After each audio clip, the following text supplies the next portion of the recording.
Let me now talk about measurement error. There are ways how we can specify how measurement can go wrong and what we can do about it.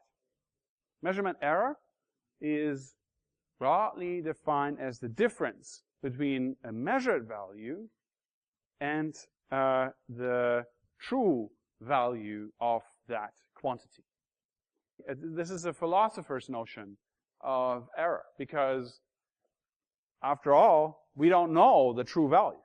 Right? We're not able to simply say, aha, now we have the true value, we have the measurement, now we detect that there's an error. We can only conceptually understand what we mean by measurement error, but we then have to think about ways how we can possibly find out, how we can identify this error if we don't know what the true value is, which in almost all cases we don't, because otherwise, why would we have to go to the length of developing a measurement procedure to start with? We can distinguish between two broad kinds of error. Systematic error, there are many names for this, so also called bias or inaccuracy. And here, the systematic error is brought about by factors that are not but should be controlled. And it will, if we assign such a systematic error to, or identify such a systematic error to a measurement procedure, we should expect that we will always find that error whenever we apply the procedure. And we should find it, in particular, if it's under the same, if we apply it to the same conditions in the same way, then we should even expect that the systematic error will show up to the same degree. You can think of this as a dart disc up there. So the true value is at the bullseye.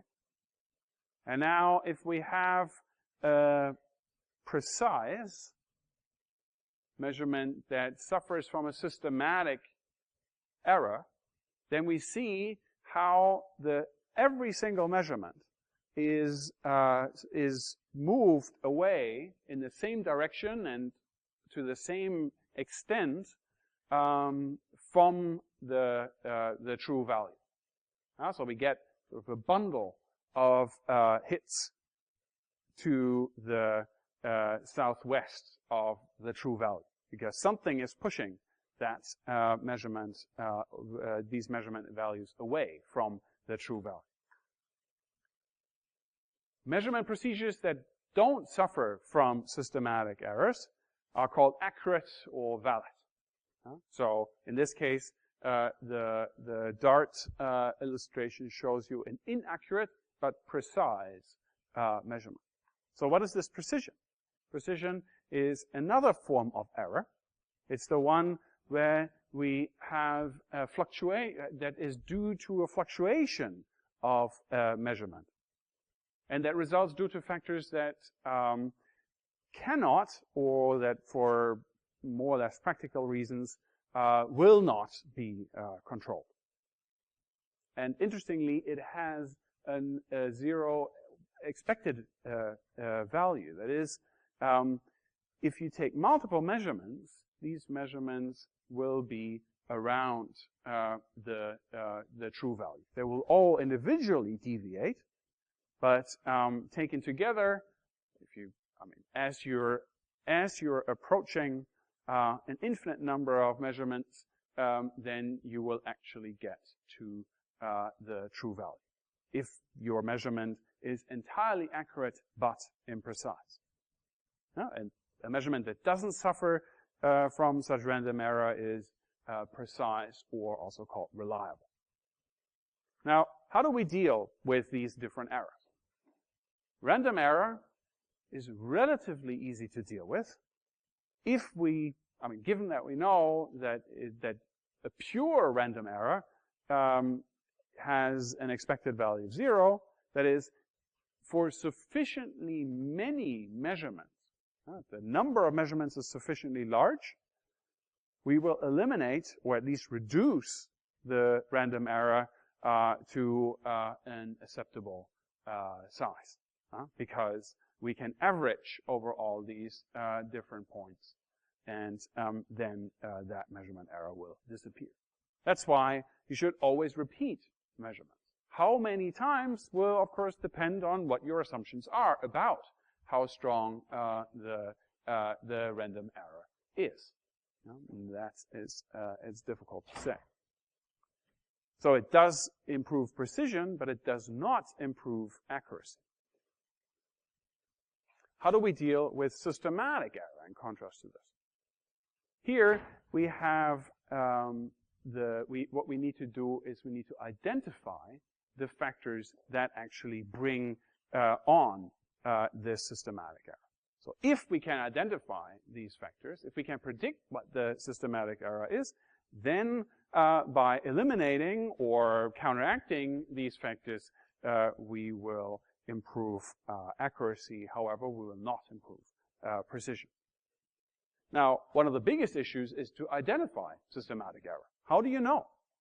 So what you'll get, after all, remember, on the Dart board, what you'll get is if your measurement only suffers from systematic error, a relatively tight bundle of measurements, and you might think, oh, great, so I'm getting a very precise measurement, and maybe the assumption is therefore that they all are the same. Yeah, I mean, so they're at the true value. However, there are ways how we can at least get some indication of how whether we are suffering from systematic error, and that is by comparing different ways of measuring the same target property. So think of temperature. We have an independent definition of temperature as mean kinetic energy. We have many different ways how to operationalize observable properties that connect to mean kinetic energies.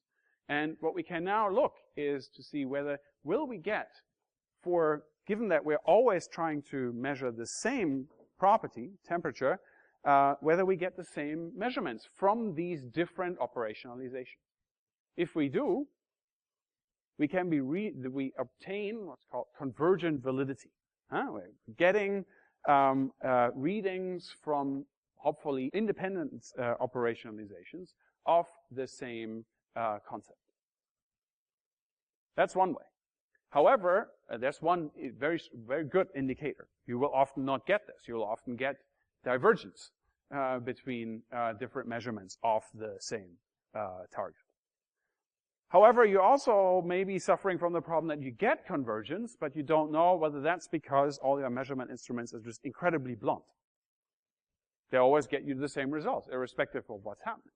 Therefore, you also need to test the opposite. You need to test whether your measurement instruments are sufficiently sensitive.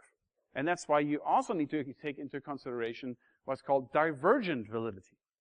So surely you don't always want your measurements to be the same. But when you're actually aiming to measure different things, then there should be situations where you actually get different readings. So think about measuring mass and weight, for example. In many cases, you might get convergence. And then in some cases, under acceleration or in different gravity conditions, then you might get different results. So that's what shows you that, under the right conditions, my measurements actually diverge. So I'm actually measuring, my measurement instruments are sufficiently sensitive to pick up on these differences between mass and weight. And it's between these two dimensions that the identification of potential systematic errors are important. Okay. To avoid systematic error, you have to control for potentially disturbing causes. These might be, for example, observer influence, as when you stick a warm thermometer into a very cold liquid in order to measure that temperature, and then you end up actually affecting the temperature in the liquid. That's not what you want. You don't want to affect the system that you measure. The problem with that is, however, is that, of course, measurement picks up on certain, it causally interacts with the system, right? So measurement is a way how to sort of receive information through causal chains. Well, if the causal chain also goes in the causal interaction, you might therefore also change the system. So the goal is to retain the causal effect on the measurement reading without actually affecting the system in a systematic way. The other way to avoid systematic error is to standardize and to stabilize measures. That's where the importance of standard measures comes in, both to avoid incompatibilities as well as to avoid unit deterioration. Now let me finish by pointing out the connection of what I've said today, and in particular what I said now about measurement error, to the previous lecture on hypothesis testing. In the previous lecture, I discussed the complication of hypothesis testing by the involvement of auxiliary hypotheses. And that auxiliary hypotheses make it difficult for falsification to identify whether the falsifying evidence actually concerns the hypothesis or the auxiliary hypotheses. And what I've shown you today are all examples of auxiliary hypotheses. So the whole assumption about the observation, about the measurement instrument, about the potential ways how things go wrong will all be important for determining what the empirical implications of a hypothesis are. Therefore, when testing that empirical implication and finding it to be false, then it will go back to both claims about the observation and measurement process and the hypothesis. And that's why it's crucial to be able to identify what errors there might be and how likely they are. Okay, that completes this lecture. I've talked about measurement errors and ways of identifying and avoiding errors. Thank you.